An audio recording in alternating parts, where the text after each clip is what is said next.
أعوذ بالله من الشيطان الرجيم. بسم الله الرحمن الرحيم. ومن أحسن قولا ممن دعا إلى الله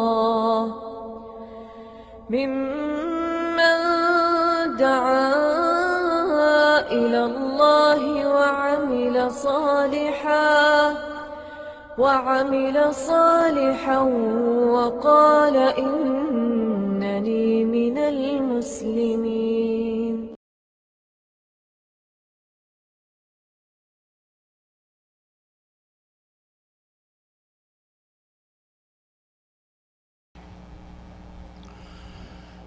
إن الحمد لله نحمده ونستعينه ونستغفره ونعوذ بالله من شرور أنفسنا ومن سيئات أعمالنا من يهده الله فلا مضل له ومن يضلل فلا هادي له وأشهد أن لا إله إلا الله وحده لا شريك له وأشهد أن محمدا عبده ورسوله.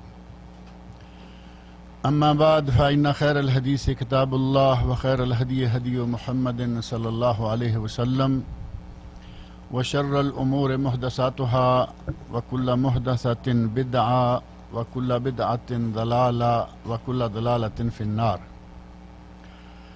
رب اشرح لي صدري ويسر لي أمري واحلل عقدة من لساني يفقه قولي. رب أعوذ بك من همزات الشياطين وأعوذ بك رب أن يحضرون.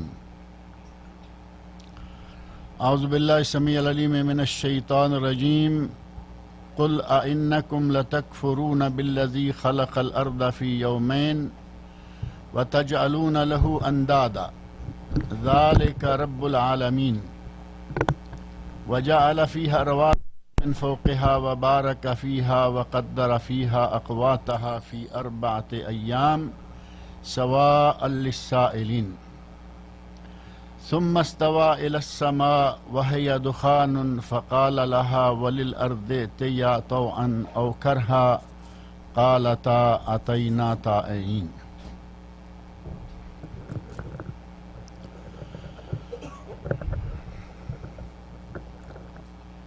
یہ سورہ حامیم سجدہ کی کچھ آیات ہیں جو میں نے آپ کے سامنے پڑھی ہیں، اور حامیم سجدہ کا تعارف، اس کا زمانہ نزول اور سبب نزول یہ پہلے درس میں ذکر کیا گیا ہے، اور اس کے بعد ایک درس اور ہوا اور پھر چھٹی ہو گئی ایک درس کی، اور اتنے میں عموماً ہم پیچھے کیا کہا گیا ہے وہ بھول جایا کرتے ہیں.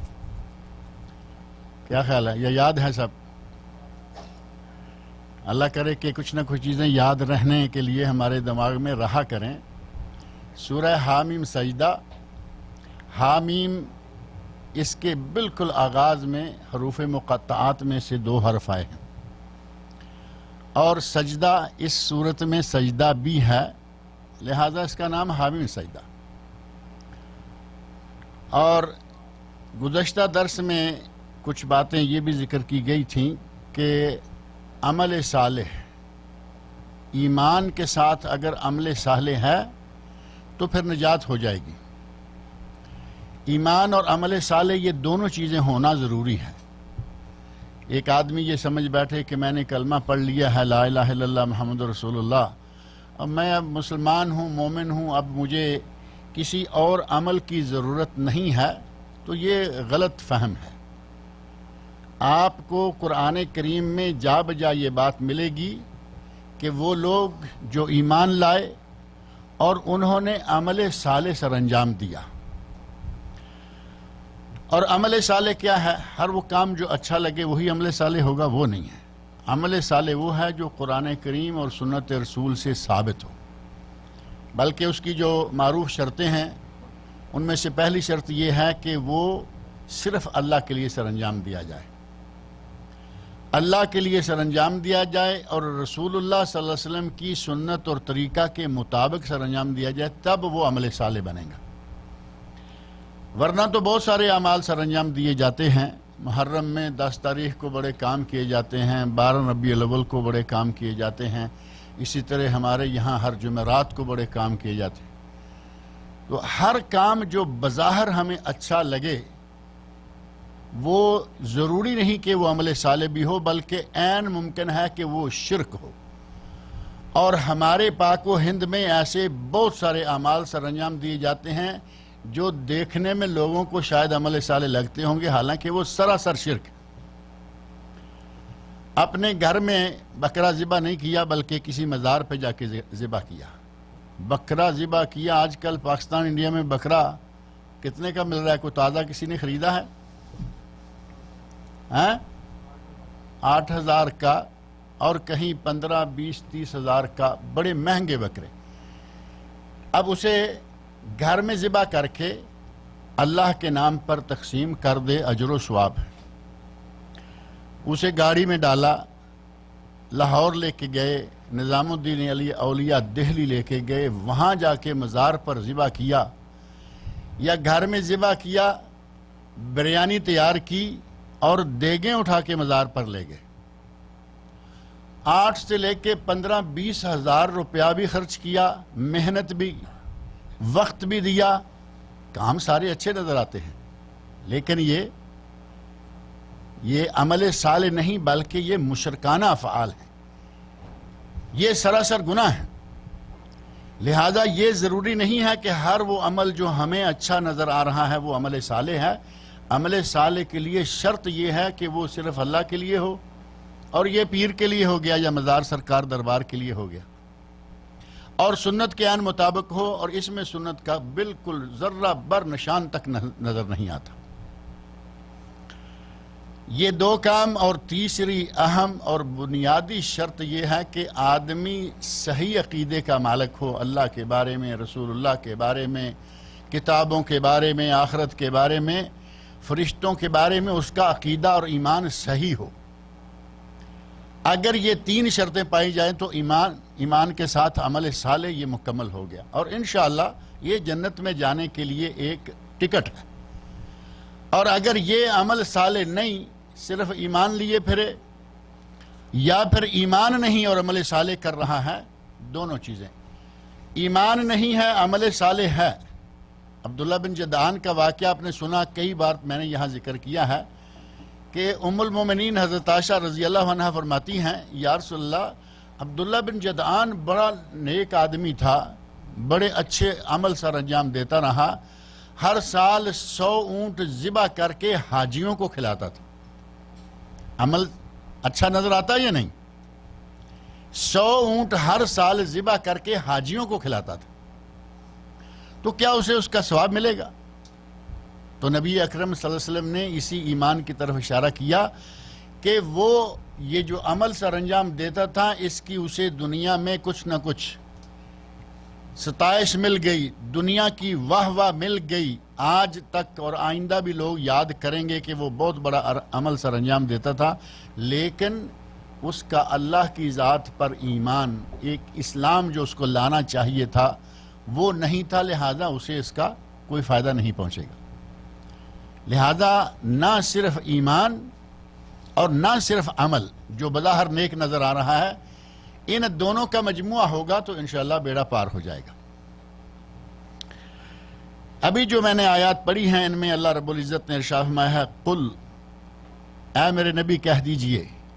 قل کا ذکر قرآن کریم کی بہت ساری جگہوں پہ آیا، اور 4 قل مشہور ہیں، آخر میں قرآن کے آخر میں جا کر جو آتے ہیں۔ قل، اے میرے نبی کہہ دیجئے، اَإِنَّكُمْ لَتَكْفُرُونَ بِالَّذِي خَلَقَ الْأَرْضَ فِي يَوْمَيْنِ، کیا تم اس ذات کے ساتھ کفر کرتے ہو جس نے 2 دن میں زمین کو بنایا؟ اللہ رب العزت کی طرف اشارہ ہے کہ وہ ذات جس نے زمین کو 2 دن میں بنایا، خلق الارض فی یومین، کیا تم اس ذات کا انکار کرتے ہو؟ اگر تو کوئی عام سی چیز ہو، عام سی ذات ہو، عام سی شخصیت ہو، اس کی خدمات کا انکار کرے بات الگ ہے، وہ ذات جس نے زمین کو 2 دنوں میں بنایا۔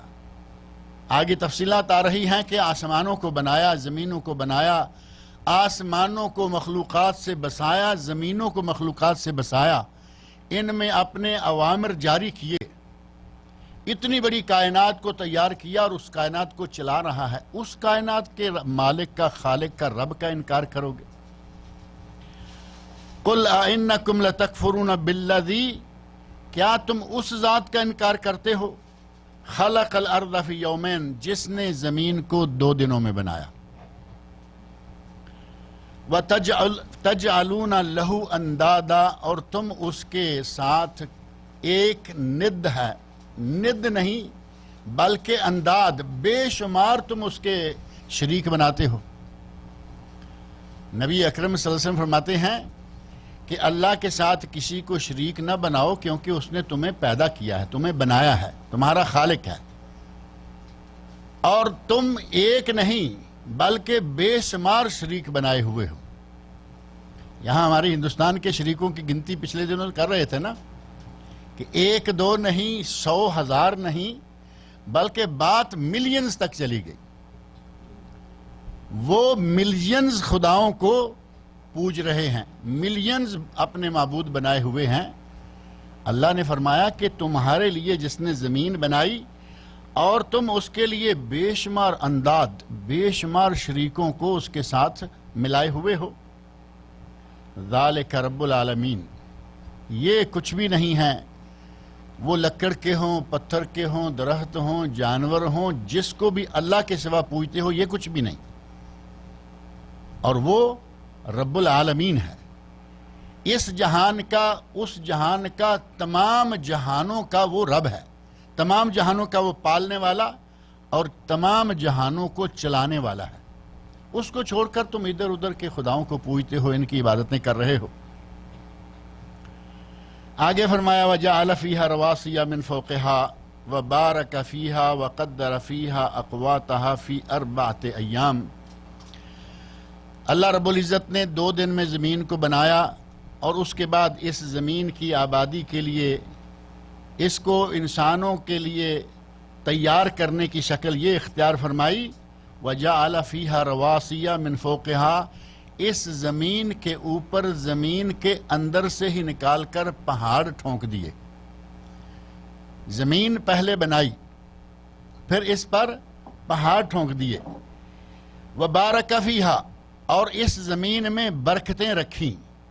زمین میں اللہ رب العزت نے برکتیں دیکھیں، زمین کے پیٹ میں برکتیں، زمین کے اوپر اس کے سر پر برکتیں، کتنی فصلیں، کتنے باغات، کتنے پھل اور کتنا غلہ ہمارے لیے یہ زمین پیدا کرتی ہے، ہمیں مہیا کرتی ہے۔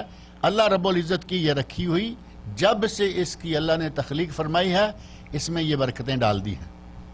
فرمایا کہ اس میں برکتیں رکھیں، وَقَدَّرَ فِيهَا أَقْوَاتَهَا، اور اس میں لوگوں کی غذا مقدر کر دی۔ زمین میں کس شخص کے لیے کہاں کتنی، کون سی فصل اللہ رب العزت اگائے گا، یہ پہلے دن سے اللہ رب العزت نے مقرر کر رکھی ہے۔ یعنی یہ نہیں ہے کہ اللہ رب العزت کے یہ زمین بنائی اور اس کے بعد اس کو چھوڑ دیا، جب تک قیامت قائم نہیں ہوتی اور اس نظام کو درہم برہم نہیں کیا جاتا، تب تک کے لیے اللہ رب العزت نے زمین میں لوگوں کے لیے غذا مکمل طور پر اس میں رکھ دی ہے۔ اور آگے فرمایا وَقَدَّرَ فِيهَا أَقْوَاتَهَا فِي 4 أَيَّامٍ، اللہ نے یہ کام 4 دنوں میں کیا۔ 4 دنوں میں زمین بنائی، اس پر پہاڑ نصب کیے، اس میں لوگوں کے لیے برکتیں رکھیں اور لوگوں کے رزق مقرر کر دیے۔ یہ سارا کام 4 دن میں ہوا۔ اب یہ زمین کی تخلیق کا سلسلہ جو ہے، ابھی تک اللہ رب العزت نے آسمان کی تخلیق کا ذکر نہیں فرمایا۔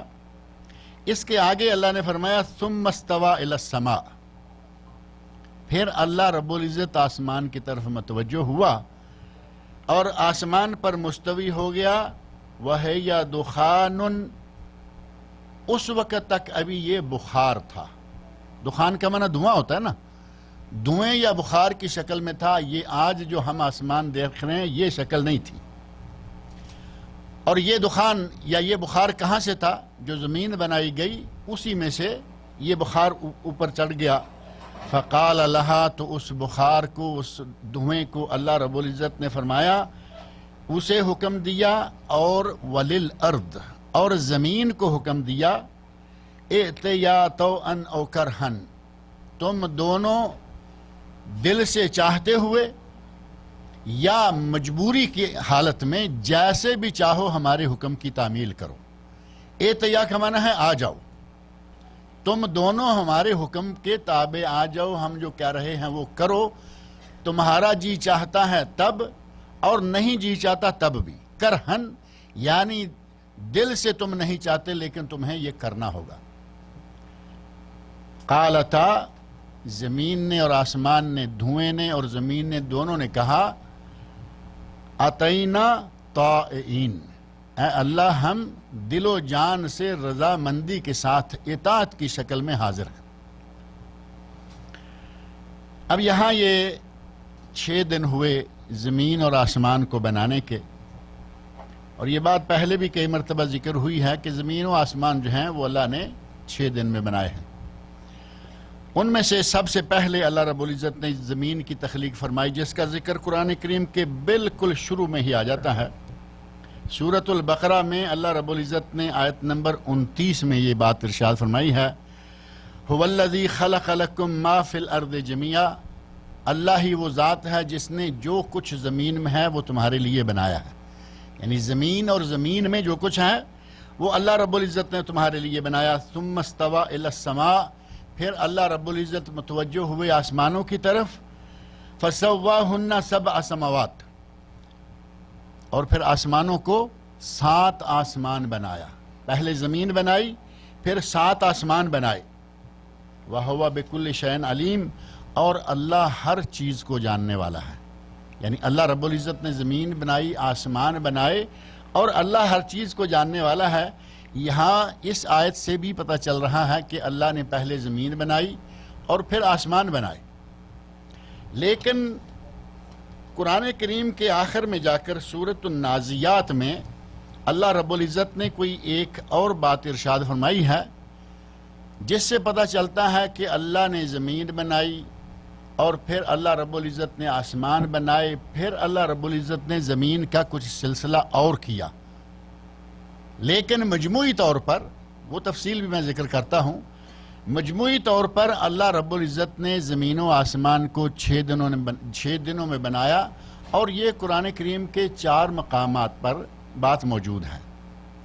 ایک ابھی جو ہم نے ذکر کیا، سورۃ الاعراف، سورۃ الاعراف کی آیت نمبر 54 ہے، اللہ نے فرمایا، ان ربکم اللہ الذی، بے شک تمہارا رب وہ ہے، وہ ذات تمہارا رب ہے، الذی خلق السماوات والارض فی 6 ایام، جس نے زمین و آسمان کو 6 دنوں میں بنایا۔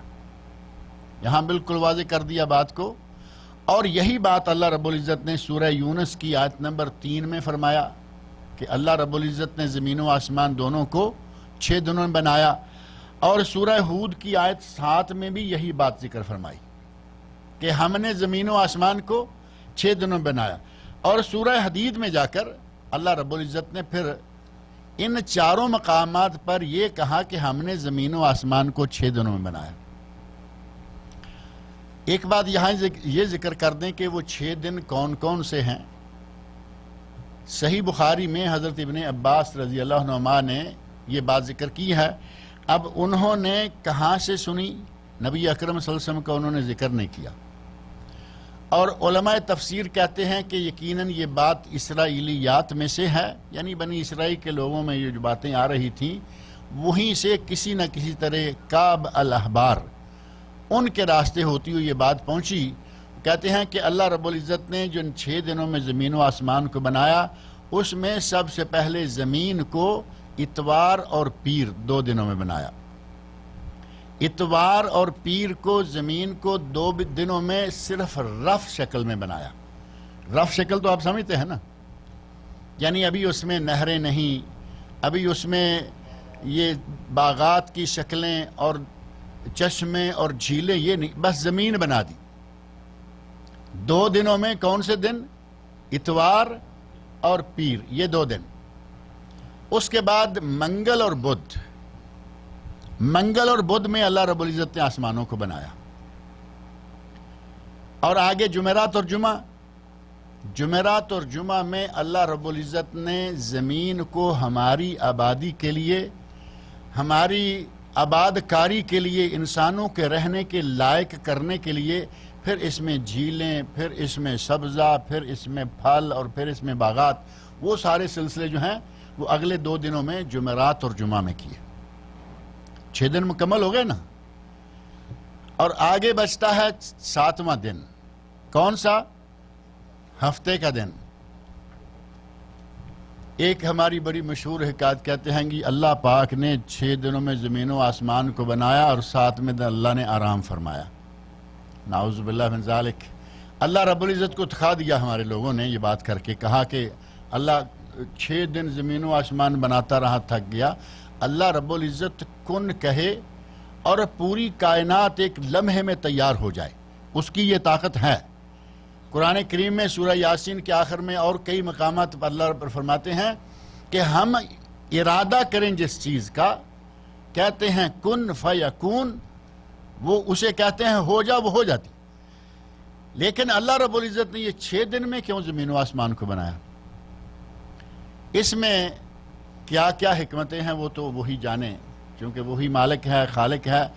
زمین کو، آسمان کو بنانے، زمین کو ہماری آبادی کے لائق کرنے کے لیے اللہ رب العزت نے جو یہ 6 دن رکھے، تو اس میں ایک تدریج ہے کہ اللہ رب العزت نے انسان کو یہ سکھایا کہ کام سٹیپ بائی سٹیپ، آہستہ آہستہ، درجہ بدرجہ کیا کرو، تاکہ یکدم کسی کام کو کرنے سے اس میں خرابی آ سکتی ہے۔ اللہ رب العزت چاہتا تو کرتا، کوئی خرابی نہ ہوتی۔ اللہ رب العزت کے لیے کیا یہ مشکل ہے کہ وہ ماں کے پیٹ میں بچے کا حمل صرف 1 دن میں حمل ٹھہرے اور اگلے دن میں بچہ تیار ہو کے نکل آئے؟ اللہ کے لیے مشکل ہے؟ کوئی مشکل نہیں ہے۔ لیکن اللہ رب العزت نے 9 مہینے رکھے جو نارمل ڈیلیوری کا وقت ہے۔ اسی طرح بہت ساری چیزیں، اللہ چاہے تو آپ زمین میں دانہ آج بوئیں، کل آپ کی فصل تیار ہو، اس کے لیے کوئی مشکل نہیں ہے۔ آپ کے سامنے مثالیں موجود ہیں۔ حضرت صالح علیہ السلام کی قوم نے مطالبہ کیا تھا نا کہ ہمیں اس پہاڑ سے اونٹنی نکلتی ہوئی نظر آ جائے، تو کیا اس اونٹنی کے نکلنے کے لیے 9 مہینے لگے تھے؟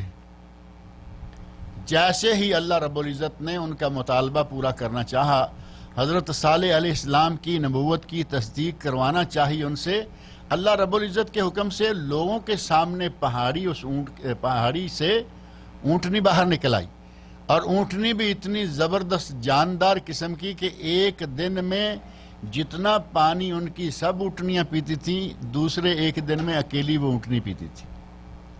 اتنی بڑی اونٹنی پلک جھپکنے میں ان کے سامنے آ گئی۔ اللہ رب العزت کی قدرت چاہتی تو یہ سارے کام وہ ایک لفظ کن سے کر سکتی تھی، لیکن اللہ نے ایسا نہیں کیا، بلکہ انسانوں کو ترتیب کے ساتھ، تدریج کے ساتھ کام کرنے کی تعلیم دینے کے لیے، یہ بھی علماء کرام، علماء تفسیر سے بعض لوگوں کا کہنا ہے کہ ایک حکمت یہ نظر آتی ہے۔ لیکن یہ کہیں کہ یہ قرآن و سنت میں کہیں لکھا ہوا ہے، ایسا کچھ نہیں ہے۔ اللہ رب العزت کی مرضی کہ اس نے 6 دن لگائے، اور اللہ رب العزت کو کبھی تھکاوٹ نہیں ہوتی، اللہ رب العزت کو کبھی نیند نہیں آتی، اللہ رب العزت کو اونگ تک نہیں آتی۔ لا تاخذہ سنۃ ولا نوم، آیت الکرسی پڑھتے ہیں نا، اللہ کو نیند تو دور کی بات ہے، اونگ بھی نہیں آتی۔ جسے نیند اونگ نہیں آتی وہ تھکے گا کیسے؟ وہ قادر ہے، قدیر ہے۔ السبت جو لفظ ہے ہفتے کے لیے، سیٹرڈے، السبت، وہ آپ یہاں جنتریوں میں، کیلنڈروں میں پڑھتے ہیں۔ سبت کا معنی ہے اصل میں قطع کرنا۔ اس لفظ کے معنی کے اندر ہی یہ بات موجود ہے کہ اللہ رب العزت نے 6 دن میں مسلسل زمین و آسمان کو بنایا، جتنی مخلوقات ہیں 6 دن میں جو جو کچھ کرنا تھا وہ سارا تیار کیا، اور 7ویں دن جا کے یوم سبت کو یہ سلسلہ تخلیق منقطع ہو گیا۔ منقطع ہو گیا کا معنی کیا؟ کہ 7ویں دن کچھ بنایا نہیں گیا بلکہ وہ سلسلہ رک گیا۔ سبت کا لفظ ہم پڑھتے رہتے ہیں، معنی اس کا ہے منقطع ہونا۔ اللہ رب العزت نے 7ویں دن آرام نہیں فرمایا بلکہ 7ویں دن اللہ نے یہ سلسلہ منقطع کر دیا تخلیق کا۔ اور پہلے زمین بنائی، پھر آسمان بنائے، اور اس کے بعد اللہ رب العزت نے پھر زمین کو ہمارے لیے رہنے کے قابل بنانے کے لیے تیار کیا۔ اس کا تذکرہ قرآن کریم کے آخر میں جا کر 30ویں سپارے میں سورۃ النازعات میں آتا ہے۔ سورۃ النازعات کی آیات 27 سے لے کے اگلی چند آیات کو پڑھ کے دیکھیں۔ اللہ رب العزت نے بنی نو انسان کو خطاب کرتے ہوئے فرمایا ہے، اَأَنْتُمْ أَشَدُّ خَلْقًا، اے لوگو کیا تمہارا بنانا زیادہ سخت ہے، اس میں زیادہ محنت چاہیے، یا تمہارا بنانا زیادہ مشکل ہے؟ أَمِ السَّمَاءُ بَنَاهَا، یا آسمانوں کا بنانا زیادہ سخت کام ہے یا بڑا کام ہے؟ اب آپ اس سے اندازہ کر سکتے ہیں کہ اللہ رب العزت نے آسمان جیسی عظیم مخلوق، جس ذات نے وہ عظیم مخلوق بنائی، ایک انسان کو بنانا اس کے لیے کوئی مشکل ہے؟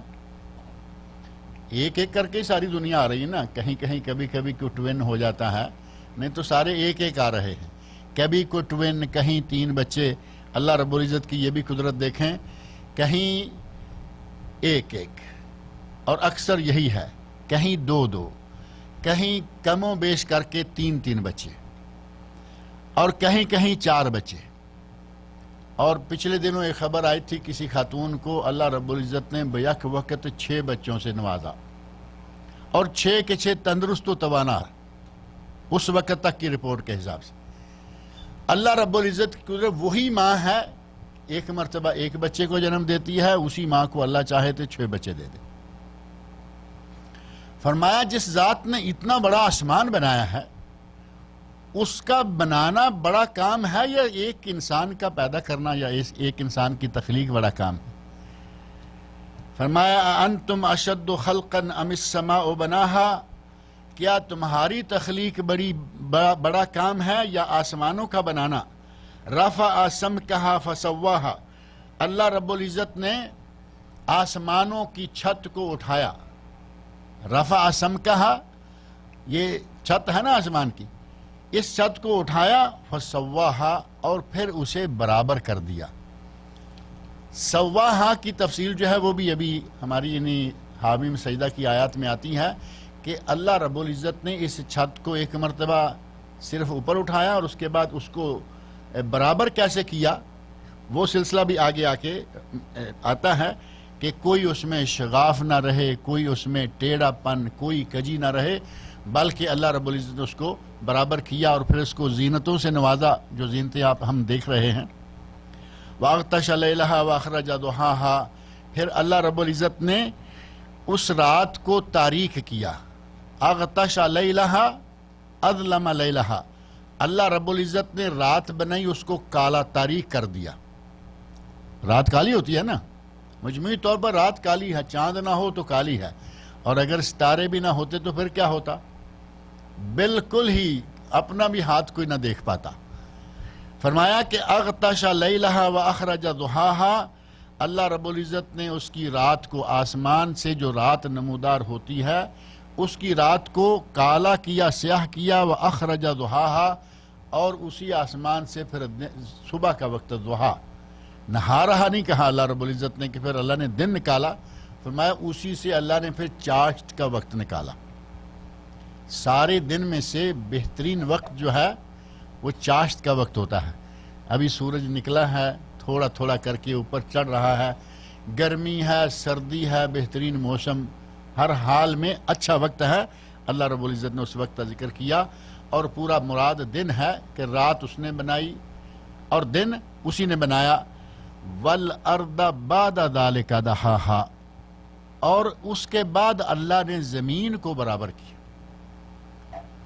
آسمان بنایا، اور پہلے ہم نے دیکھا کہ قرآن کریم کے کئی مقامات پر یہ موجود ہے کہ اللہ نے پہلے زمین بنائی، پھر آسمان بنایا، اور اس کے بعد پھر آ گیا وَالْأَرْضَ بَعْدَ ذَلِكَ دَحَاهَا، پھر اللہ رب العزت نے زمین کو ہموار کیا، بچھا دیا.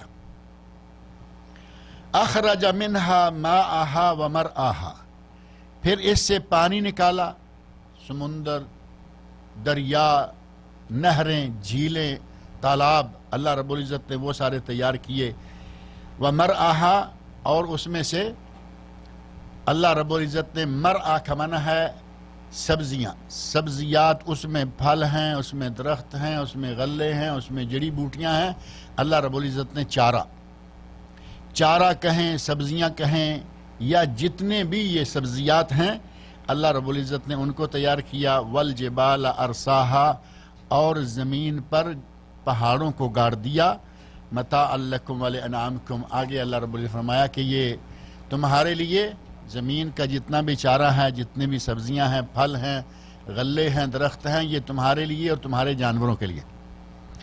اب یہاں یہ وضاحت آ گئی کہ اللہ رب العزت نے پہلے زمین بنائی، اور میں نے پہلے ایک لفظ استعمال کیا ہے کہ ایسے رف سی زمین بنا کے چھوڑ دیا. پھر آسمان کی طرف متوجہ ہوا، جبکہ اس وقت وہ صرف بخار یا دھواں تھا. اب حکم فرمایا زمین کو اور آسمان کو کہ تم ہمارے حکم کی تعمیل کرو، تمہارا جی چاہے یا نہ چاہے. تو دونوں نے کہا کہ ہمارا دل و جان سے ہم تعمیل ارشاد کے لیے تیار ہیں. اب اللہ رب العزت نے جو زمین تھی اس کو زمین کی ہماری رہائش کے لیے، بنی نوع انسان کی رہائش کے لیے، حتیٰ کہ جانوروں کے زندہ رہنے کے لیے اس میں جو چیزیں ضروری تھیں وہ ساری کی ساری رکھیں. اس طرح 6 دن مکمل ہو گئے. 2 دن پہلے اتوار اور پیر زمین کو بنایا، منگل اور بدھ آسمانوں کو بنایا، اور جمعرات اور جمعہ زمین کو ہمارے رہنے کے لیے ہموار کیا، تیار کیا. ہموار کا معنی یہ بھی نہیں ہے کہ ٹیبل کی طرح بالکل دیکھیں کہیں زمین میں پہاڑ ہیں، کہیں دریا ہیں، کہیں اونچا ہے، کہیں نیچا ہے، کہیں کچھ ہے، کہیں کچھ ہے.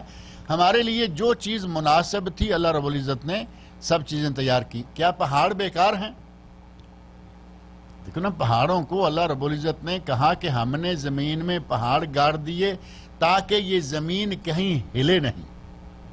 قرآن کریم میں یہ بات موجود ہے کہ ہم نے پہاڑوں کو زمین میں گاڑ دیا تاکہ یہ زمین تمہیں لے کر کہیں ہلے نہیں. اب یہاں جو کہتے ہیں کہ زمین گھومتی ہے وہ مسئلہ نہیں چھیڑتے. اللہ رب العزت نے جو چیز بھی زمین میں بنائی اس میں کوئی نہ کوئی ہمارا فائدہ موجود ہے. اس طرح اللہ رب العزت نے 6 دنوں میں زمین کو تیار کیا، 6 دنوں میں زمین و آسمان کو تیار کیا. آسمان میں اللہ رب العزت نے جو جو حکم دینا تھا فرشتوں کو، آسمان کو، اس کا اللہ نے ذکر فرمایا کہ ہم نے آسمان کی طرف وحی کی. زمین میں اللہ رب العزت نے جو جو کچھ تیار کرنا تھا اس ساری چیزوں کو تیار کیا. اس طرح 6 دن میں زمین و آسمان کی تخلیق ہوئی. اور یہ 6 دن کون کون سے ہیں؟ پہلی بات یہ ہے کہ ان کا ذکر کسی صحیح حدیث میں نبی صلی اللہ علیہ وسلم سے نہیں ملتا.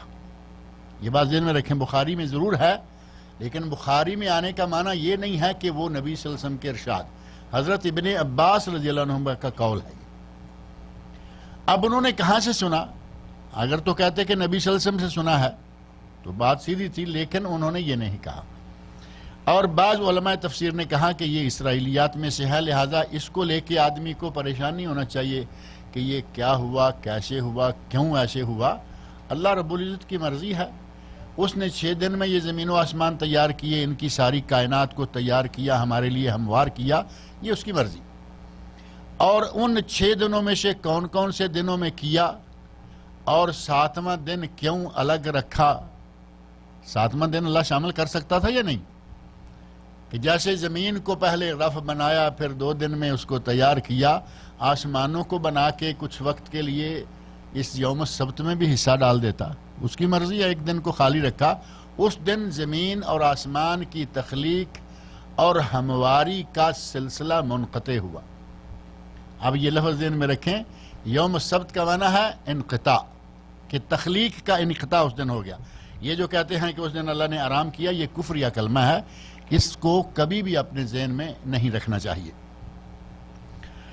اللہ رب العزت ارشاد فرما رہے ہیں کہ اس رب کا تم انکار کرتے ہو جس نے زمین کو بنایا 2 دن میں اور اس کے تم بے شمار شریک مقرر کرتے ہو، وہ تو رب العالمین ہے۔ اس نے زمین میں پہاڑ گاڑ دیے، زمین میں برکتیں نازل کر دیں، اس زمین میں اس نے تمہاری غذائیں مقرر کر دیں، اور یہ سارا کام جو ہے وہ 4 دن میں، زمین کو بنانا، غذائیں مقرر کرنا، اس میں برکتیں شامل، اس کو ہمارے لیے تیار کرنا، یہ سارے کا سارا کام اللہ نے 4 دن میں کیا۔ سواء للسائلین، یہ سائلین سوال کرنے والوں کے لیے سیدھا سادہ اور ایک پکا سیدھا جواب ہے۔ سواء برابر جواب یہ ہے۔ ثم استوى الى السماء وهي دخان، پھر اللہ آسمان کی طرف متوجہ ہوا جب کہ وہ اس وقت دخان یا صرف بخار تھا۔ فقال لها، اللہ رب العزت نے آسمان سے کہا، وللارض، اور زمین سے، آسمان اور زمین دونوں سے خطاب کرتے ہوئے فرمایا، ائتیا طوعا او کرہن، آ جاؤ دل کی خوشی سے یا مجبوری سے۔ قالتا، دونوں نے کہا، اتینا طائعین، اے اللہ ہم اطاعت کرتے ہوئے دل کی رضا سے آپ کے حکم پر حاضر ہیں۔ فقضاہن 7 سماوات فی یومین، پھر اللہ رب العزت نے آسمانوں کو 2 دنوں میں برابر کیا۔ 7 آسمانوں کو 2 دنوں میں اللہ رب العزت نے تیار کیا۔ وَأَوْحَى فِي كُلِّ سَمَاءٍ أَمْرَهَا، ہر آسمان میں اللہ نے اپنا امر، اپنا حکم جو ہے اس کی وحی کر دی۔ اب یہ آسمانوں کو وحی کی، یہ بھی ٹھیک ہے کہ آسمانوں کو اللہ رب العزت نے وحی کی کہ تم نے کیا کرنا ہے، اور دوسرا یہ بھی معنی لیا گیا ہے کہ اللہ رب العزت نے اہل آسمان کو، جتنے آسمانوں کی مخلوقات ہیں، فرشتے ہیں، ان کو اللہ رب العزت نے آرڈر دے دیا، وحی کر دیا کہ تمہاری کیا کیا ڈیوٹیاں ہیں۔ یہ دونوں معنی لیے جا سکتے ہیں، آسمانوں کو حکم دیا یا آسمان میں بسنے والی مخلوقات کو، فرشتوں کو وحی کی۔ وَزَيَّنَ السَّمَاءَ الدُّنْيَا بِمَصَابِيحَا، اور اللہ نے آسمان دنیا کو چراغوں کے ساتھ مزین کر دیا۔ آسمان دنیا مزین ہے نا، چراغوں کے ساتھ۔ ہمارے بعض مواقع یا بعض تہوار ایسے آتے ہیں کہ اس میں چراغوں سے کام لیا جاتا ہے۔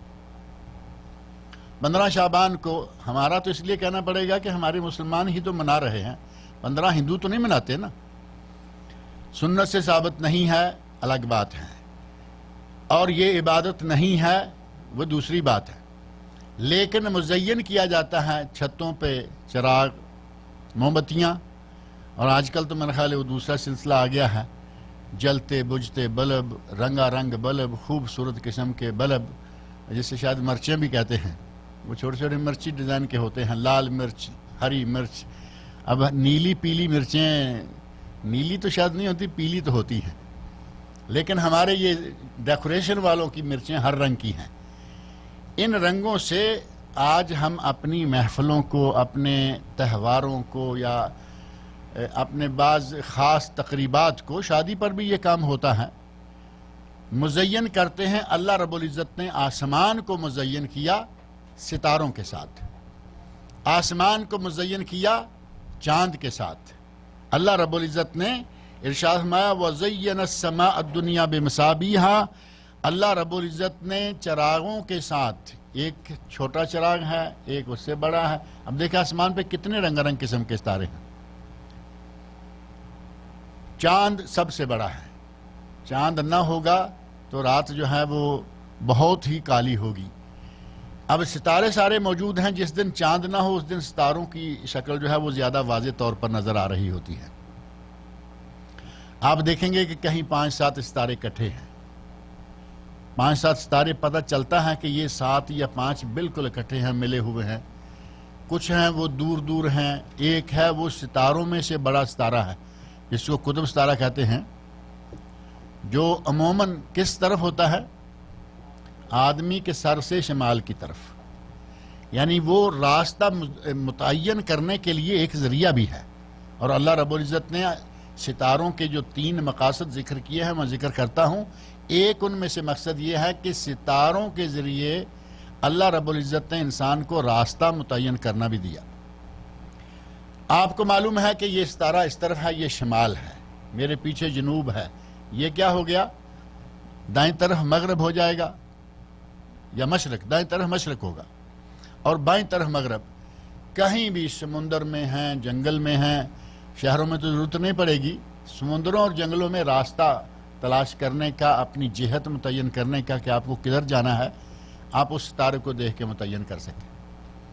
اللہ نے اسے زینت بھی بنایا ہے اور اللہ نے اسے لوگوں کے لیے ہدایت کا راستہ بتانے کا ایک ذریعہ بھی بنایا ہے۔ وَزَيَّنَّ السَّمَاءَ الدُّنْيَا بِمَصَابِيحَ وَحِفْظًا، اور ستاروں کو اللہ نے شیطانوں کے لیے حفاظت کا ذریعہ بھی بنا دیا کہ یہ آسمان کی طرف نہ چڑھنے پائیں، ستاروں کو ایک گارڈ کی حیثیت بنا دیا۔ آپ دیکھتے ہیں نا کبھی کبھی ایک جگہ سے ستارہ ٹوٹتا ہے اور دوسری جگہ تک جاتا ہے، کافی دور تک، اور کبھی کبھی یہ کافی دور تک جا کے رکتا ہے۔ یہ شہاب ہیں، ستارے ہیں کہ کوئی شیطان آسمان کی طرف چڑھنا چاہتا ہے، وہ طاق میں بیٹھا ہوا ہے، وہ اس کو فوراً ہی جپٹ لیتا ہے کہ کدھر آ رہے ہو۔ اللہ رب العزت نے آسمان کو، ستاروں کو زینت بھی بنایا اور حفظاً، شیطان کہیں آسمان کی طرف نہ آ جائیں، اللہ رب العزت نے اس کے لیے ایک زبردست قسم کا گارڈ بھی بنا دیا۔ ذالک تقدیر العزیز العلیم، یہ اس عزیز، غالب اور بے شمار علم رکھنے والے مالک کی طرف سے اندازہ ہے، طے شدہ تقدیر ہے۔ اور اسی بات کو کہ آسمان کے ستاروں کو اللہ رب العزت نے کن کن مقاصد کے لیے بنایا ہے، 3 مقاصد جو میں نے ذکر کیے، ایک ہے کہ یہ زینت ہیں، دوسرا یہ کہ شیطانوں کے لیے یہ گارڈ ہیں، آسمانوں کے سمجھ لیں کہ جو دروازوں پہ ہوتے ہیں، اللہ نے ایسا سلسلہ بنایا ہے کہ پورے آسمان پہ کہیں بھی شیطان چڑھنا چاہیں، اللہ رب العزت کی طرف سے ان کو حکم ہے کہ وہ اس کو جا لیتے ہیں۔ اور تیسرا، راستہ دکھانے کے لیے، راستہ دکھانا ستاروں کے ذریعے، آسمانوں کی تزئین یا زینت اور ڈیکوریشن ستاروں کے ذریعے، اور شیطانوں کی رکاوٹ کے لیے بھی ستارے۔ آپ سورۃ النحل، قرآن کریم کی 16ویں سورت ہے، اس کی آیت نمبر 15 سے لے کے آگے کی چند آیت پڑھ کے دیکھیں۔ وَأَلْقَى فِي الْأَرْضِ رَوَاسِيَ أَن تَمِيدَ بِكُمْ، اللہ رب العزت نے زمین پر پہاڑ گاڑ دیے، ان تمید بکم، تاکہ یہ زمین جو ہے یہ کہیں تمہیں اوپر پا کر ہلے نہیں، ان تمید بکم، تم اوپر موجود ہو اور یہ کہیں ہلنے نہ پائے۔ اللہ رب العزت بار بار زمین کو ہمارے لیے ایک جگہ ٹائٹ، پابند اور ٹھہری ہوئی قرار دے رہا ہے کہ اللہ نے زمین پر پہاڑ گاڑ دیے تاکہ یہ تمہارے ساتھ کہیں ہلے نہیں، یعنی ہمارے لیے ایک قرار کی جگہ رہے، ہمارے لیے کسی طرح اس میں کوئی ایسی حرکت نہ آئے۔ وَأَنْهَارًا، اور زمین میں اللہ رب العزت نے نہریں تیار کیں، وَسُبُلًا، اور راستے۔ اب کچھ راستے آپ دیکھیں کہ تیار شدہ ہیں، سڑکیں پکی کرنا، ریلوں کی پٹریاں بچھانا، یہ ہماری ایک الگ ضرورتیں ہیں، لیکن پہاڑوں کے اندر سے بھی اللہ نے راستے رکھے ہوئے ہیں۔ پہاڑ ادھر اونچا ہے، ادھر اونچا ہے، درمیان میں راستہ ہے۔ کیا اللہ رب العزت مسلسل اس پہاڑ کو نہیں کر سکتا تھا؟ اللہ چاہتا تو مسلسل دور تک پہاڑی پہاڑ ہوتا، لیکن کہیں کہیں اللہ نے ان میں سے بھی راستے رکھے ہوئے ہیں۔ زمین پر بھی اللہ نے راستے رکھے، لعلکم تہتدون، تاکہ تم راستے پاؤ۔ اللہ نے راستے تیار کیے تاکہ تم ان کے ذریعے اپنی جگہوں کو پہنچو۔ وعلامات، اور اللہ نے کچھ علامات مقرر کر دیں۔ وَبِالنَّجْمِ هُمْ يَهْتَدُونَ، اور ستاروں کے ذریعے ہی وہ راستے بھی پاتے ہیں۔ جیسے پہلے میں نے ذکر کیا کہ یہ راستے بتانے کا بھی ایک ذریعہ ہے ستارے۔ سورہ نحل کی اس آیت میں بھی اللہ رب العزت نے بتایا کہ یہ ستارے راستہ پانے کا ذریعہ ہیں۔ اسی طرح قرآن کریم کے دیگر مقامات پر بھی یہ بات موجود ہے، جیسا کہ سورۃ الملک میں 30ویں سپارے میں جا کر اللہ رب العزت فرمایا وَلَقَدْ زَيَّنَّا السَّمَاءَ الدُّنْيَا بِمَصَابِيحَ، ہم نے آسمان دنیا کو ستاروں کے ساتھ یا چراغوں کے ساتھ مزین کر دیا، اور آگے فرمایا وَجَعَلْنَاهَا رُجُومًا لِلشَّيَاطِينِ، اور ہم نے ستاروں کو شیاطین کے لیے رجم تو معروف ہے نا، ابھی رجم کا موقع قریب آ رہا ہے، شیطان کو رجم کیا جایا کرے گا نا جمعرات پر، حج کے موقع پر۔ اللہ نے فرمایا کہ ہم نے ستاروں کو شیطانوں کو رجم کرنے کے لیے بھی بنایا ہے، راستہ دکھانے کے لیے، زینت کے لیے، اور شیطانوں کو رجوم الشیاطین، سیدھا سیدھا لفظ رجم اللہ نے استعمال ہوا کہ شیطانوں کو رجم کرنے کے لیے، سنگسار کرنے کے لیے، ان کو پتھر مارنے کے لیے بھی ستارے کام دیتے ہیں۔ وَأَعْتَدْنَا لَهُمْ عَذَابَ السَّعِيرِ، اور فرمایا کہ ہم نے ان کے لیے سعیر، جہنم کا عذاب تیار کیا ہے۔ اس طرح قرآن کریم کے کئی مقامات پر اللہ رب العزت نے اس بات کو ارشاد فرمایا، اور سورۃ الجن میں جنات کے لیے ہی رکاوٹیں اللہ نے بنائی ہیں۔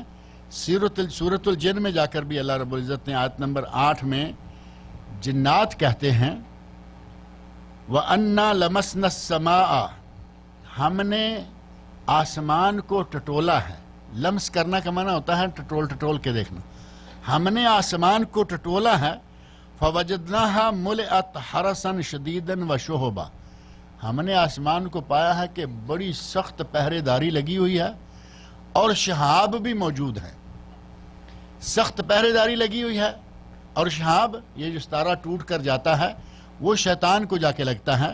وہ کہہ رہے ہیں کہ ہم نے دیکھا ہے کہ آسمانوں پر آج کل بڑی سخت پہرہ داری ہے، اور شہاب ستارے جو ہیں وہ بھی شیطانوں کے پیچھے لگے رہتے ہیں۔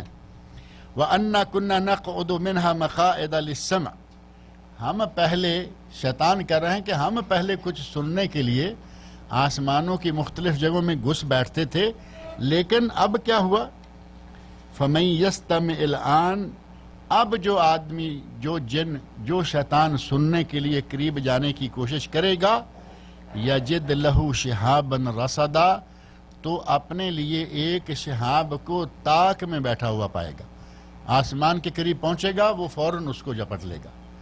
اللہ رب العزت نے ستاروں کو ان 3 مقاصد کے لیے تخلیق فرمایا، اور اس کی مخلوقات میں سے اتنے بڑے آسمان میں اگر یہ ستارے نہ ہوتے تو آپ اندازہ کر سکتے ہیں کہ کیا صورتحال ہوتی۔ آج راتوں کو چاند نہیں بھی ہوتا تو کھلی جگہوں میں آپ جائیں، روشنی محسوس ہوتی ہے۔ چاند ہو تو ظاہر ہے کہ وہ تو بہت ہی خوبصورت منظر ہوتا ہے، لیکن اگر چاند نہیں بھی، صرف ستارے ہیں، تب بھی کافی اچھا منظر ہوتا ہے۔ لیکن جب کبھی باہر نکل جائیں، شہروں کے اندر ہوتے ہوئے تو ہمیں ویسے ہی ستارے نظر نہیں آتے، کچھ موٹے موٹے ستارے نظر آتے ہیں ورنہ نظر ہی نہیں آتے۔ باہر نکل کے دیکھیں کھلی فضا میں، آپ کو معلوم ہوگا کہ ستاروں سے اللہ رب العزت نے جو آسمان کو مزین کیا، وہ زینت بڑی خوبصورت لگتی ہے۔ کہیں اکٹھے ہیں، کہیں بکھرے ہوئے ہیں، ایک موٹا ہے، کچھ چھوٹے ہیں۔ اللہ نے پوری آسمان کی چھت کو خوبصورت کر دیا۔ اگر یہ ستارے چاند وغیرہ نہ ہوتے تو آپ دیکھیں اوپر نگاہ اٹھا کے تصور کریں رات کو کیا منظر ہوتا۔ دن کو تو چلو سورج ہوتا، شام کے بعد اوپر نگاہ کرنے کو جینا چاہتا۔ ابھی جو آج کل بچے شہروں میں پلتے ہیں، بڑھتے ہیں، ان کو کہیں دیہات میں ایسے واقعات سننے میں آتے رہتے ہیں۔ دیہات میں جب کبھی اپنے دادا دادی کو ملنے جاتے ہیں اور وہ عام حالات میں دیکھا لوگ چھتوں پہ سوتے ہیں، اب بچے چھتوں پہ سونے سے ڈرتے ہیں کیونکہ یہ عادی نہیں ہے ایسے ماحول کے۔ چھت پہ سوتے ہیں، اوپر دیکھا تو کہا کہ یہ ہم کہاں آ گئے۔ اللہ رب العزت نے اس کو ایسا بنایا ہے کہ اگر تھوڑا سا بچہ سمجھدار ہو جائے گا اسے بھی پتہ چل جائے گا کہ یہ اللہ کی مخلوقات ہیں، یہ ڈرنے والی چیزیں نہیں ہیں۔ اللہ نے فرمایا کہ ہم نے یہ چیزیں، زمین اور آسمان، ان سب کو تیار کیا 6 دن میں، اور یہ عزیز اور علیم، علم رکھنے والے اور غالب، اس کی تقدیر ہے، اس کے اندازے ہیں۔ فَإِنْ أَعْرَضُوا، آپ ان کو یہ کہہ دیجئے، ساری بات بتا دیجئے مشرکین کو، لیکن اگر اس کے باوجود بھی وہ اعراض کرتے ہیں، یعنی وہ ماننے کی طرف نہیں آتے، فَقُلْ أَنذَرْتُكُمْ صَاعِقَةً، تو پھر ان سے کہہ دیجئے کہ میں تمہیں اس کڑک سے ڈراتا ہوں۔ اس صاعقہ کا لفظ معروف ہے، میں تمہیں اس قڑک سے ڈراتا ہوں مثل صاعقۃ عاد و سمود، وہ قڑک جو عاد اور سمود کے لیے عذاب کا باعث بنی۔ پہلے درس میں نے بات یہ ذکر کی تھی کہ نبی اکرم صلی اللہ علیہ وسلم نے جو ان کے پاس آئے تھے مشرکین کی طرف سے نمائندہ بن کے، ان کے سامنے یہاں تک 13 آیات جو ہیں، یہ 13ویں آیت ہے، 13 آیات تک جب آپ تلاوت کرتے گئے، جب یہ بات آ گئی کہ اگر تم ماننے کی طرف نہیں آتے تو میں تمہیں عاد و سمود کے عذاب کی خبر دیتا ہوں، اس عذاب سے ڈراتا ہوں۔ ان پہ جو عذاب آیا تھا، پیغمبروں کی دعوت کا انکار کیا، انہوں نے اس حکم الہی کو قبول کرنے کا انکار کیا تو انہیں عذاب نے گھیر لیا، میں تمہیں اس عذاب سے ڈراتا ہوں۔ اس وقت فوری طور پر اس نے نبی صلی اللہ علیہ وسلم کے منہ پر ہاتھ رکھ دیا اور کہا کہ بس کر دیں، رحم کھائیں ہم پر، ترس کھائیں ہم پر، اور آگے تلاوت کرنے سے روک دیا۔ تو یہ اللہ رب العزت نے مشرکین مکہ کے لیے بھی اور ہمارے لیے بھی کہ ہمیں اللہ کی اس مخلوقات کو دیکھنے کے بعد یہ سوچنا چاہیے کہ عبادت کے لائق وہ ذات ہو سکتی ہے جو اتنی بڑی کائنات کو بنائے اور چلائے۔ اتنی بڑی ذات کو جس نے بنایا، اتنی بڑی مخلوق کو، اس کائنات کو بنایا، وہ عبادت کے لائق ہے، نہ وہ کہ جس کو ہم ہی، سانپ کو دودھ ہم پلائیں، ہاتھی کو چارہ ہم کھلائیں، بندر کیا کھاتا ہے؟ بندر کو کیلا ہم دیں اور بعد میں اسی کے سامنے ہاتھ جوڑ کے کھڑے ہو جائیں، یہ حماقتیں نہیں ہیں، یہ عقل مند انسان کا کام نہیں۔ یہ کام ہاتھ جوڑنے یا منتیں ماننے یا عبادت کرنے، کوئی لفظ استعمال کریں، ان کا مستحق صرف اللہ کی ذات ہے۔ کوئی انسان، کوئی فرشتہ، کوئی پیغمبر، کوئی ولی، نبی، ولی، پیر، پیغمبر، کوئی بھی اس لائق نہیں ہے۔ ان عبادتوں کے لائق صرف اللہ کی ذات ہے۔ اللہ تعالیٰ مجھے اور آپ سب لوگوں کو قرآن کریم پڑھنے، سننے، سمجھنے اور اس کے احکام پر عمل کرنے کی توفیق عطا فرمائے۔ اگلے درس سے خیال ہے کہ حج و عمرہ کے مسائل شروع کیے جائیں۔ کیا خیال ہے؟ میرا خیال ابھی ٹائم اتنا سا ہی رہ گیا ہے کہ 2 یا 3 درس شاید ہو جائیں گے۔ آپ آئیے اور اپنے دوست و احباب کو جو حج کے لیے اسپیشل جا رہے ہیں ان کو ساتھ لے کے آئیے۔ اور یہ نہیں ہے کہ حج کے مسائل صرف وہی سنیں جو حج پہ جا رہے ہیں، باقی کو بھی سننا چاہیے، یاد کرنے چاہیے، پھر اپنے اپنے جہاں جہاں پہنچا سکتے ہیں باتوں کو پہنچائیے۔ انشاءاللہ اگلے جمعہ سے مسائل حج و عمرہ کی سمجھ لیں کہ تربیتی کلاسیں 2-3 ہوں گی۔ اللہ رب العزت مجھے اور آپ سب لوگوں کو نیک عمل کی توفیق عطا فرمائے۔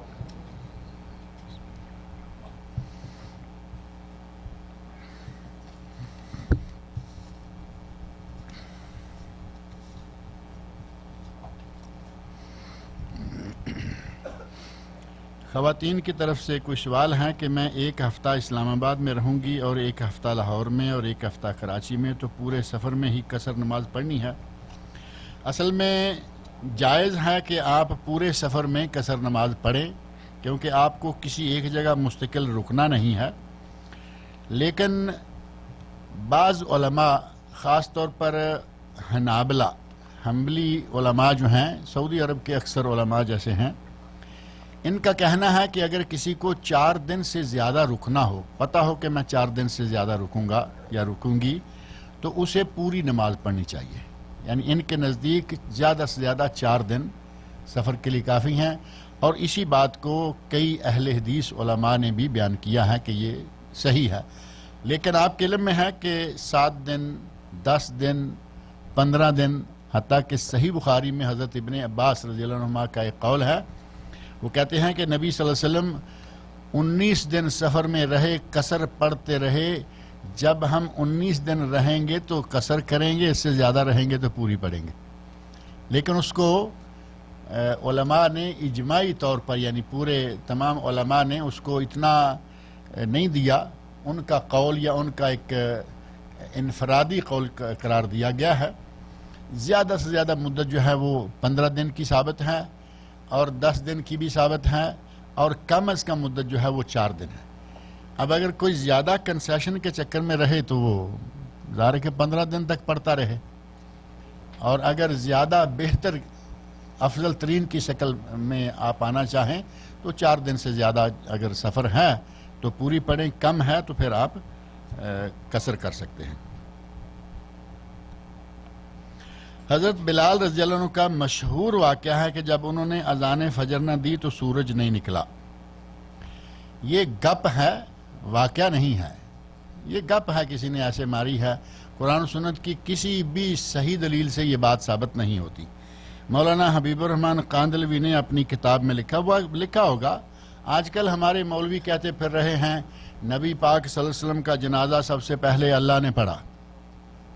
اب یہ کتنی مشہور تقریر ہے، کل کو یہ بھی کوئی دے گا ریفرنس، کہے گا کہ ایک مولوی صاحب نے، مولانا طارق جمیل نے یہ بات کہی ہے نا، جسے لوگ بڑے شوق سے سنتے ہیں، اتنی بڑی گپ مار دی کہ جس کا کوئی اندازہ ہی نہیں ہے۔ سعودی عرب میں پاکستان انڈیا سے آیا ہوا کوئی ایسا شخص جو کہ مقروض ہو، اسے پہلے قرضہ اتارنا چاہیے یا حج کرنا چاہیے؟ مقروض کے حج کے بارے میں، مقروض اگر اس کا قرضہ ایسا ہے کہ مثال کے طور پر ذوالحج کے مہینے میں یا ذوالقعدہ میں اس کو دینا ہے، اگر وہ قرضہ ادا کرتا ہے تو حج کے لیے پیسے نہیں بچتے، قرضہ ادا کر دے، حج نہ کرے، کوئی بات نہیں۔ لیکن اگر قرضہ ایسا ہے کہ اس کو جب چاہے دے گا، کچھ قرضے ایسے ہیں کہ وہ قسطوں میں جاتے ہیں، اب ایسے میں رہیں گے تو میرا خیال ہے پھر کسی کو حج کرنے کی نوبت ہی نہیں آئے گی، ہر آدمی کوئی نہ کوئی قرضہ اٹھائے بیٹھے۔ یہ قرضہ مراد نہیں، قرضہ وہ مراد ہے جس پر قربانی بھی نہیں رہتی، جس پہ زکوٰۃ بھی نہیں رہتی، جس پہ حج بھی نہیں رہتا، آپ پر قرضہ ہے اور اس قرضے کے اگینسٹ آپ کے پاس کوئی چیز نہیں ہے کہ جس سے وہ قرضہ اتار سکے۔ ہمارے پاس ہمارے گھر ہوتے ہیں، پلاٹ ہوتے ہیں، زمینیں ہوتی ہیں، ڈھور ڈنگر وہاں پاکستان انڈیا میں ہوتے ہیں، بہت چیزیں ہوتی ہیں، لیکن جب یہ تھوڑا سا قرضہ 5-7 ہزار یا 5-7-10 ہزار ریال، اس کے جتنا کنورٹڈ روپے بنتے ہیں، وہ روپے جب ہم سمجھتے ہیں یہاں آ کے اچھی سیلری شروع ہو گئی، تنخواہ لگ گئی، تو اب اس قرضے کو اتارنے میں کوئی مشکل ہوگی؟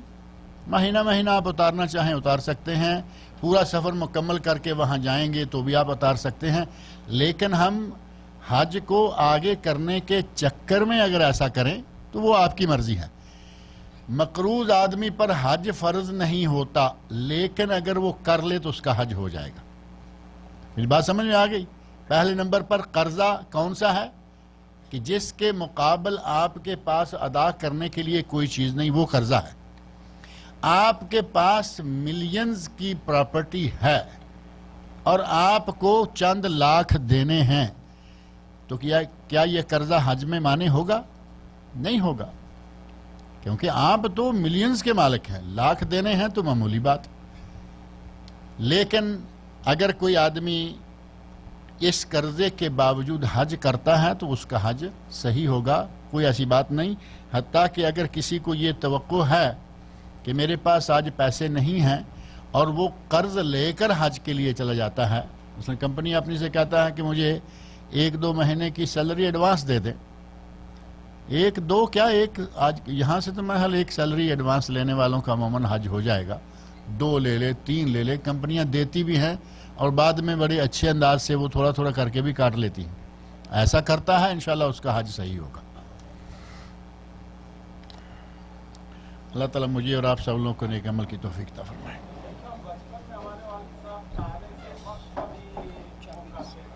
ہاں وہ وقت بھی، رات کو مزدلفہ آئیں گے، 10 کو پھر آپ واپس آتے ہیں، 8، 9 اور 10، کم از کم یہ 3 دن تو وہاں رہیں گے۔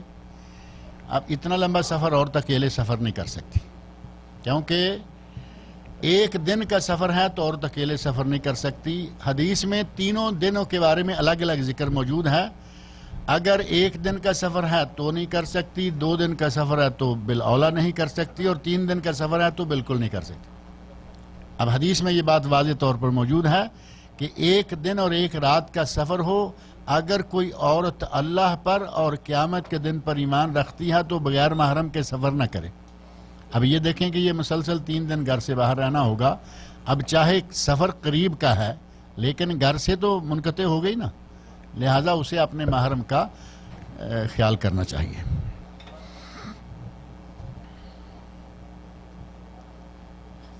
جی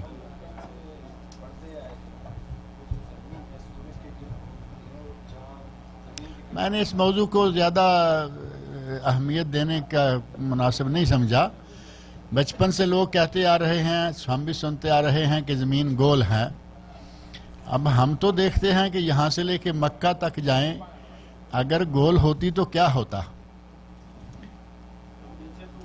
اب پتہ نہیں کیا سلسلہ ہے, زمین گول ہے. نمبر 2 کہتے ہیں کہ زمین جو ہے وہ سورج کے گرد گھومتی ہے, سورج زمین کے گرد گھومتا ہے, چاند دونوں کے گرد. وہ چکر دے دے کے پھر اسی میں سے گرہن کو بھی نکالتے ہیں کہ سورج اور سورج اور زمین کے درمیان چاند آ جائے تو گرہن لگ جاتا ہے. اللہ رب العزت ان مخلوقات کو کس طرح چلا رہا ہے. یہ تو ایک ڈیفالٹر ہوا نا, پھر ایک غلطی ہو گئی کہ زمین پہ گرہن لگی. گرہن لگا تو نبی صلی اللہ علیہ وسلم نے ارشاد فرمایا ان الشمس والقمر آیتان من آیات اللہ, چاند اور سورج اللہ کی 2 نشانیاں ہیں. لا ينخسفان لموت احد ولا لحیاتہ, یہ کسی کی موت, کسی کی پیدائش, ولادت, کسی کی خوشی, کسی کی غمی, اس سے ان کو گرہن نہیں لگتا. جب اللہ چاہتا ہے تو ان کو گرہن لگتا ہے. زمین کا گول ہونا, ان چیزوں کا, زمین کا بھی گھومنا, چاند سورج تو ظاہر ہے کہ کل فی فلک یسبحون, وہ چل رہے ہیں اپنے اپنے مدار پر. زمین کا مدار ایسا مجھے کہیں پڑھنے میں نہیں آیا کہ یہ بھی گھوم رہی ہے, چل رہی ہے. سیاستدانوں نے پکا کر دیا آہستہ آہستہ ہمیں, اور ہم مولوی کی بات عموماً نہیں مانتے, سیاستدان کی مان لیتے ہیں. یہ ہمارے یہاں بڑا مشہور ہے. ایک وقت تھا کہ جب ہمارے بھائی لوگ کہا کرتے تھے نا کہ کھانا کھا کے انگلیاں چاٹ لینی چاہیے, تو ایسے ناک منہ چڑھا کے بات سنا کرتے تھے لوگ کہ یہ کیا ہوا اب انگلیاں چاٹیں. اب میڈیکل نے ثابت کر دیا کہ کھانا کھا کے اگر انگلی چاٹ لیں تو اس سے کھانے کے ہضم کرنے میں کافی آسانی ہو جاتی ہیں. 3 پیس پہنا ہوا ہے, انگلیاں چاٹتا نظر آ رہا ہے. پہلے درویشوں نے کہا تو مانا نہیں کسی نے, اور اب ڈاکٹروں نے کہا تو مان لیا. تو یہ ہماری فطرت ذرا تھوڑی سی عجیب ہے کہ قرآن و سنت میں ایک بات آ جائے اس کے لیے ہمیں دلائل چاہیے, اس کے لیے ہمیں عقل چاہیے, یہ چاہیے. سائنسدان نے کچھ کہہ دیا تو اعلیٰ القبول ہے. بہرحال زمین کو اللہ رب العزت 2-3 اشارے آج بھی آئے ہیں کہ اللہ نے پہاڑ ٹھونس دیے تاکہ تمہیں یہ لے کر ہلے نہیں. ہلے نہیں تو گھومیں ضرور. گھومنا ہلنا ہے یا نہیں, یا گھومنے کو ہلنا نہیں کہتے آپ؟ کیا خیال ہے, گھومنا ہلنا ہے یا نہیں؟ ہلے گی تو گھومیں گی نا. کیسے گھوم رہی ہے؟ اللہ نے اس کو گھومنے سے, ہلنے سے منع کر رکھا ہے.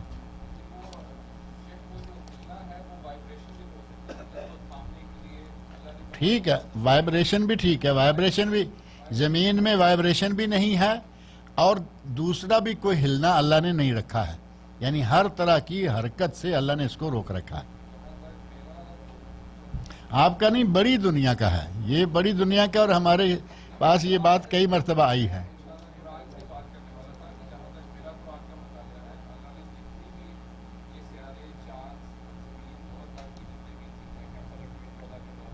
ہاں, فلک والی باتیں الگ ہیں. اب زمین بھی فلک میں ہے.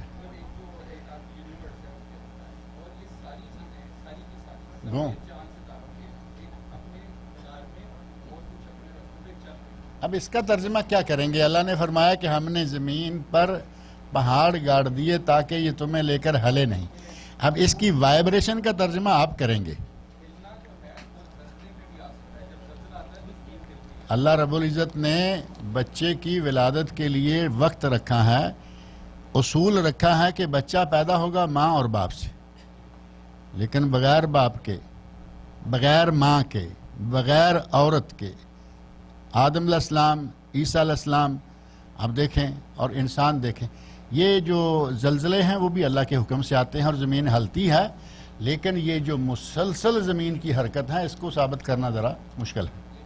بہرحال میں اس موضوع پہ اگر آپ چاہیں تو آپ ایک دو جگہ بتا رہے ہیں، میرے پاس قرآن کریم کے 19 مقامات ایسے لکھے ہوئے موجود ہیں، اور یہاں میں نے وہ پیپر بانٹا بھی ایک دو مرتبہ، وہ آپ کو دے دیں گے۔ پڑھنے کے بعد بھی اگر آپ اپنی جگہ پہ مصر رہیں تو میں نے کبھی یہ بھی نہیں کہا کہ ضرور یہی مانو، جو اس کو مانتا ہے اپنی مرضی۔ میں یہی کہہ رہا ہوں نا کہ جو اپنی انڈرسٹینڈنگ کو مانے وہ بھی مانے، کوئی بات نہیں۔ کلیئر تبھی ہوگی نا کہ جب ہم آپ کو وہ چیزیں مہیا کر دیں گے۔ ہاں نہیں، سورج تو ہلتا ہے، ہم مانتے ہیں، چاند بھی ہلتا ہے، ہم مانتے ہیں۔ زمین کو اللہ نے فرمایا کہ یہ حرکت ہی نہ کرے، ہمارے حساب سے تو نہیں کر رہے۔ اب اگر آپ حرکت کرتی ہوئی چیز کو دیکھیں اور پھر کہیں کہ زمین حرکت کرتی ہے، پھر تو ہم مان لیں۔ اگر زمین گول ہے جیسے لاٹو ہوتا ہے، کیا گیند ہوتا ہے، دیکھو نا گول کہتے ہیں وہ۔ گلوب جو بنایا گیا ہے وہ بھی زمین کی شکل بنایا گیا، گلوب گول ہے۔ اب جو غلط کہتے ہیں تو اسی طرح ہم کہتے ہیں کہ وہ بہت ساری باتیں غلط کہتے ہیں۔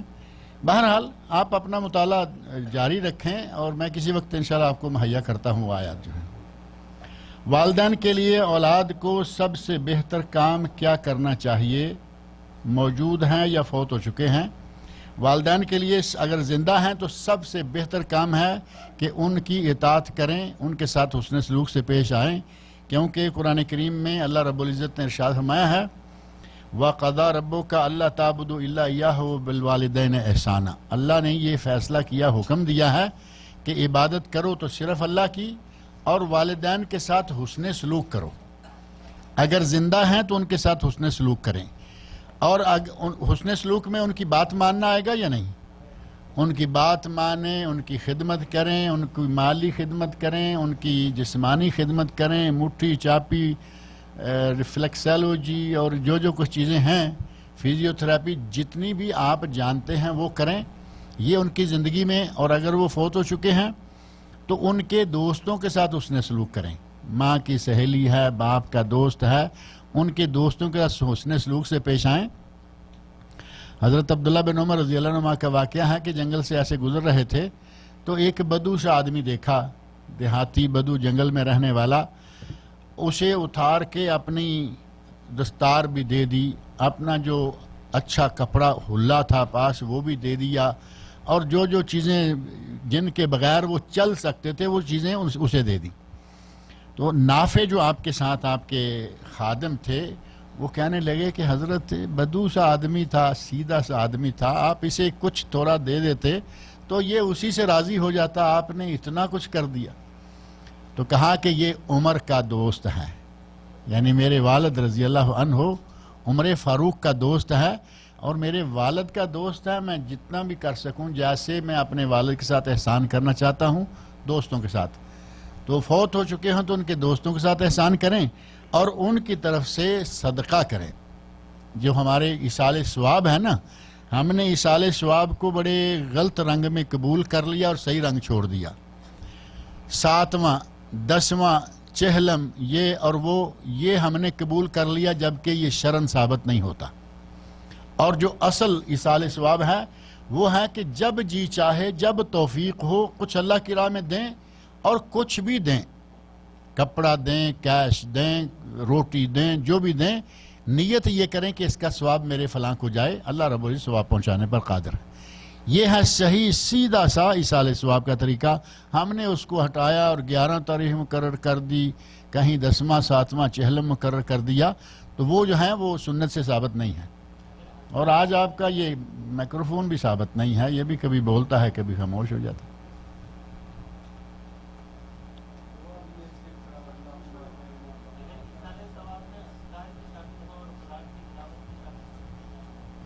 قرآن کریم کی تلاوت کا اشال ثابت نہیں ہے، وہ والدین کو اور استاد کو بغیر اشال ثواب کے ارادے کے بھی اللہ ثواب دے گا، کیونکہ استاد کو پڑھانے کے حوالے سے اور والدین کو تربیت اور پرورش کے حوالے سے وہ ثواب جائے گا۔ آپ کہیں کہ میں ان کو بھیجنا چاہتا ہوں، پر اسی حوالے سے آپ محلے داروں کو بھی بھیجنا شروع ہو جاتے ہیں، قرآن خوانی جسے کہتے ہیں، وہ شرعاً ثابت چیزیں نہیں ہیں۔ نوافل پڑھ کے بھیجنا ثابت نہیں ہے، مالی عبادت، حج بدل، یہ چیزیں ثابت ہیں۔ حج بدل میں چونکہ مال لگتا ہے. یہ ایک سوال کسی نے کیا ہے، میرا خیال اس کا جواب پھر پہ ڈال لیتے ہیں. اور کوئی سوال کسی کے پاس ہو تاکہ آپ کا کھانا آ جائے.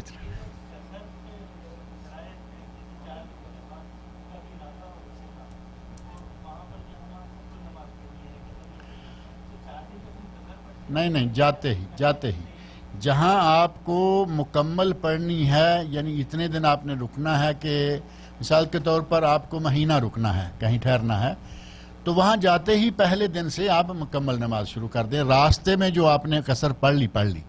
اب یہ نہیں ہے کہ وہ قصر کی مدت 4 دن 10 دن 15 دن یا 21 دن پہلے قصر کرتے رہیں اور پھر آگے والے جو 9 دن بچیں گے مہینے کے وہ قصر کریں گے. نہیں، جاتے ہی جیسے ہی آپ کسی مقام پر پہنچ گئے وہاں جا کے آپ اپنی نماز جو ہے وہ مکمل شروع کر دیں گے.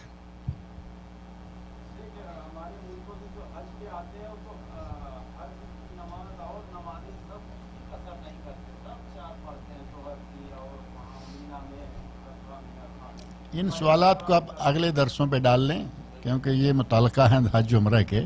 انشاءاللہ باتیں کریں گے ان کے بعد.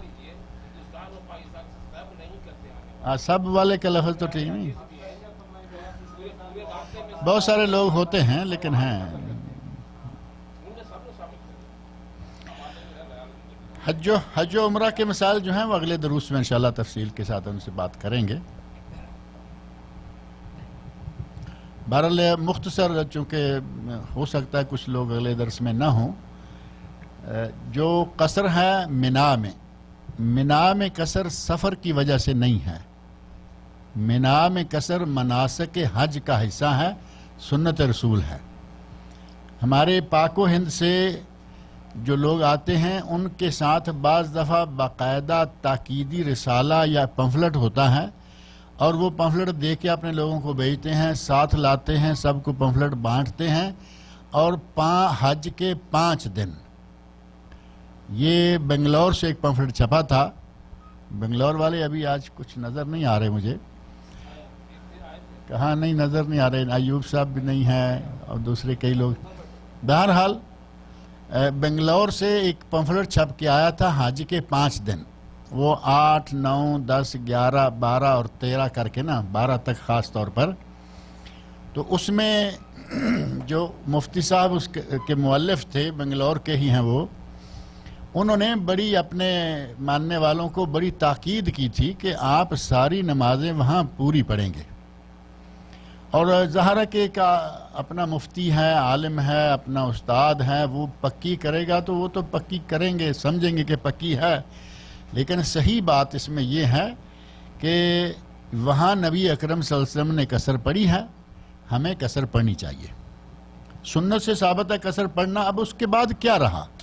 مولوی ہے، مفتی ہے، حتیٰ کہ امام، 4 اماموں سے کوئی امام بھی کیا گیا ہو تو ہمیں نبی صلی اللہ علیہ وسلم کی سنت کو چھوڑ کر امام کی لینی ہے؟ ہم تو سنت لیں گے یا نہیں؟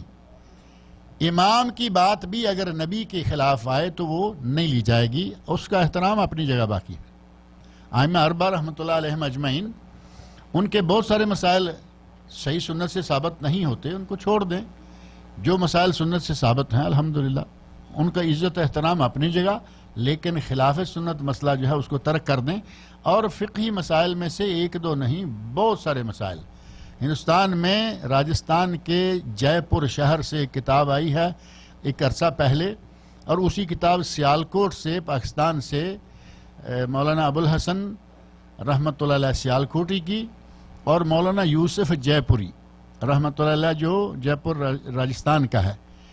دونوں علماء کی کتابیں الظفر المبین سیالکوٹ سے اور حقیقت الفقہ جے پور سے، دونوں کتابیں کم و بیش 600 مسائل، 1 2 نہیں، 600 مسائل ایسے ہیں جو قرآن و سنت کے خلاف ہیں اور ہمارے پاکستان انڈیا کی فقہ کی کتابوں میں موجود ہیں، خاص طور پر فقہ حنفی میں. اب ان مسائل کو چھوڑ دیجئے، باقی مسائل سنت کے مطابق ہیں، اختیار کر لیجئے، کوئی حرج والی بات نہیں. اب جب آپ خلاف سنت مسائل کو چھوڑیں گے اور سنت سے مطابقت رکھنے والے مسائل کو لے لیں گے تو سیدھے سیدھے اہل سنت رہیں گے، پھر ہمیں آگے کی تقسیم کی ضرورت ہی نہیں رہ جائے گی. اور ایک بات اور ذہن میں رکھیں کہ بعض لوگ یہ سمجھتے ہیں کہ اگر ہم نے اپنی فقہ کا کوئی مسئلہ چھوڑ دیا تو ہم تو اس فقہ سے نکل جائیں گے. یہ بہت بڑی غلط فہمی ہے. مثال کے طور پر میں حنفی ہوں. میں ان 600 مسائل میں سے ایک مسئلہ میرے سامنے آیا, میں نے اس کو چھوڑ دیا کیونکہ سنت کے مطابق نہیں ہے. جو سنت کے مطابق ہے اس پہ عمل کر لیا. میں حنفیت سے بھی نہیں نکل جاؤں گا. اگر مسئلہ چھوڑنے سے حنفیت سے نکل جانا ہوتا تو امام ابو یوسف اور امام محمد رحمۃ اللہ علیہما, جو امام صاحب کے 2 ڈائریکٹ اور انتہائی اہم شاگرد ہیں, وہ حنفی نہ ہوتے, کیونکہ انہوں نے کم از کم 66% مسائل ایسے ہیں جو اپنے استاد کے خلاف کہے ہیں. استاد کا فتویٰ اور ہے اور ان دونوں کا فتویٰ اور ہے. صرف 33% مسائل وہ ہیں جن میں ان تینوں کا اتفاق ہے. اگر ایک مسئلہ چھوڑنے سے ہم نکل جاتے تو وہ تو بہت دور چلے گئے ہوتے. ان کو آج تک بھی لوگ مانتے ہیں کہ وہ امام صاحب کے شاگرد ہیں اور وہ حنفی ہیں. لہذا کسی مسئلے کو چھوڑ دینے سے آدمی مسلک سے یا مذہب سے نہیں نکلتا. اصل مذہب جو ہے اہل سنت ہونا, وہ تو سب کا ہے نا, قائم ہے. اب آگے اگر آپ قرآن و سنت پر عمل کرتے ہوئے جو چیز فقہ میں خلاف سنت آتی ہے چھوڑ دے جائیں, اپنا نام جو چاہیں رکھیں, وہ آپ کی مرضی. ہاں آفتاب کچھ بھی نہیں یار, میں نے کہا ہے کہ حج کے مسائل کو چھوڑ دیں. اب بار بار یہ باتیں اگلی مرتبہ بھی کریں گے, پھر اگلی مرتبہ بھی کریں گے.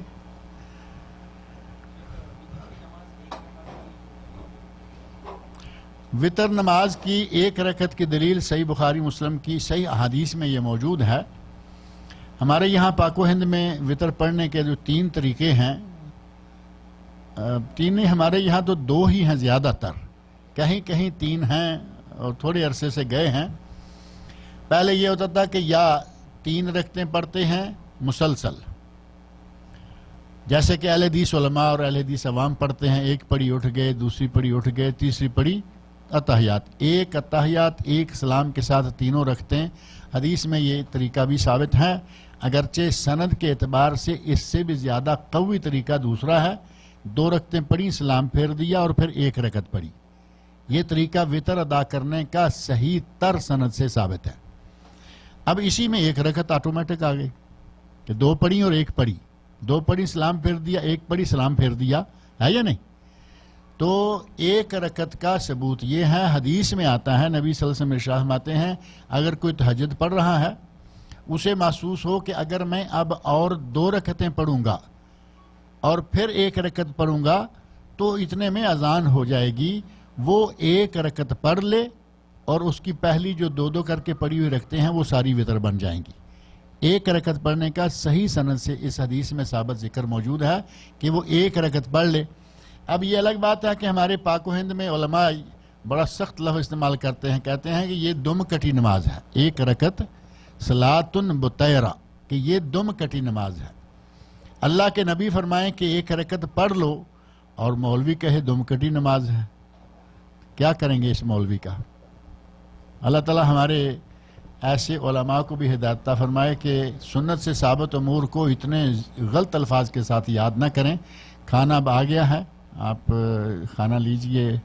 اللہ تعالیٰ خیر و عافیت سے رکھے. انشاءاللہ اگلے جمعہ کے دن عشاء کے بعد یہیں ملاقات ہوگی. السلام علیکم.